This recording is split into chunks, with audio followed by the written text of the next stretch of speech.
கொடுங்கம்மா. டிரைவர் இறங்கினா தான் நான் இதுல சீல் வைப்பேன். அந்த நம்பர் நோட் பண்ணி நான் சொல்றேன். ஏங்கம்மா நான் 2 பேரும் இறங்கி வரேன், அப்புறம் டிரைவர் வந்தா தான் சீல் வைப்பேன். அப்புறம் என்னங்கம்மா அர்த்தம்? வண்டி நிறுத்தலையா? நிறுத்தாம போயிருக்கோமா? நாங்க பசங்க தான் நிறுத்திருக்கிறோம். சொல்லுங்க சொல்லுங்கம்மா, வண்டி பசங்க தான் நிறுத்திருக்கிறோம். நீங்க தானே சொன்னீங்க சீல் வைக்க மாட்டேன்னு சொன்னீங்க. அதான் நான் எடுத்துட்டு இருக்கிறேன். நீங்க தானே சொன்னீங்க டிரைவர் இறங்கினா தானே சீல் வைப்பாங்க. டிரைவர் இறங்கி வந்தாச்சு, ஏன் சீல் வைக்க மாட்டேங்கிறீங்க?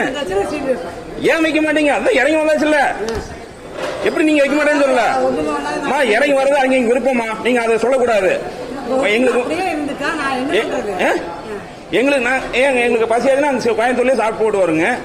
அது அவங்க இங்க பெரியம்மா. நீங்க நான் வண்டி வந்து நீங்க பஸ் நிறுத்த சொல்லியிருக்கீங்க. டிரைவர் இங்க வருங்க. முதல்ல என்ன சொன்னீங்க? டிரைவர் இறங்கி வந்தா சீல் வைப்பேன். அப்ப அதுக்கு என்ன அர்த்தம் சொல்லுங்க?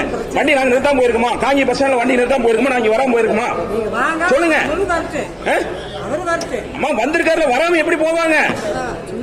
நீங்க எழுதி கொடுங்க. நான் டிரைவர் கண்டிட்டு வந்து சாப்பிடணுங்கிறது கட்டாயம் கிடையாதுங்கம்மா. சரியா? சாப்பிடணுங்கிறது கட்டாயம் கிடையாது. அது அவிய வெறியா